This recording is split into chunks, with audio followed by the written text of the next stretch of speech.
Salut à tous, c'est Nicolas, on se retrouve pour une vidéo d'analyse des programmes de 2008, 2009, 2010. 2008 c'était les programmes de collège, 2009 c'était les programmes de lycée pro, et 2010 c'était les programmes de lycée général. La première chose qu'il faut bien comprendre, c'est que pour la première fois, on a des programmes qui sont unifiés et extrêmement cohérents du collège au lycée. Les trois textes mettent en avant la même finalité, les mêmes objectifs et les mêmes compétences. La finalité, c'est de former un citoyen cultivé, lucide, autonome, physiquement et socialement éduqué. Les trois objectifs de la discipline sont le développement des ressources, la gestion de la vie physique et sociale, et l'accès à la culture physique et sportive. Les trois compétences recherchées sont les compétences propres, les compétences méthodologiques et sociales, et les compétences attendues. Les compétences propres sont des compétences motrices. C'est l'équivalent des champs d'apprentissage des programmes de 2015. Il y a 4 compétences propres au collège et 5 compétences propres au lycée. Chaque compétence propre s'exprime exclusivement dans un ensemble d'APSA particulier. Par exemple, les activités de performance font partie de la compétence propre 1, alors que les APPN font partie de la compétence propre 2. Au collège, les 4 compétences propres doivent être expérimentées par les élèves. Mais ça va même plus loin car c'est même 8 groupes d'activités qui sont définis et qui doivent être expérimentés. Au lycée, les 5 compétences propres doivent impérativement être toutes expérimentées, avec plus particulièrement la compétence propre 5, qui n'a pas été vécue par les élèves lors du collège. Les compétences méthodologiques et sociales sont des compétences non motrices, il y en a 4 dans les programmes collège de 2008 et 3 dans les programmes lycée de 2009 et 2010.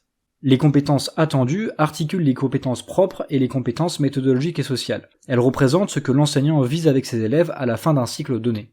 Au collège, on vise les compétences attendues de niveau 1 et 2, puis au lycée, on vise les compétences attendues de niveau 3 et 4, voire 5. On peut même ajouter que ces programmes considèrent les compétences comme des ensembles de connaissances, de capacités et d'attitudes. Il y a d'ailleurs des fiches ressources pour chaque APSA qui déclinent les compétences attendues en connaissances, capacités et attitudes. Ces programmes ont eu de gros avantages mais aussi de gros inconvénients. Parmi les avantages, on retrouve le fait que ces programmes ont apporté une grande cohérence au parcours de formation des élèves. On a même une unification de la discipline au niveau national. Les finalités et les objectifs sont les mêmes du collège au lycée. Et les compétences attendues progressent selon une logique très précise et très cohérente. On construit le niveau 1 de la compétence attendue, puis le niveau 2, puis le niveau 3, etc.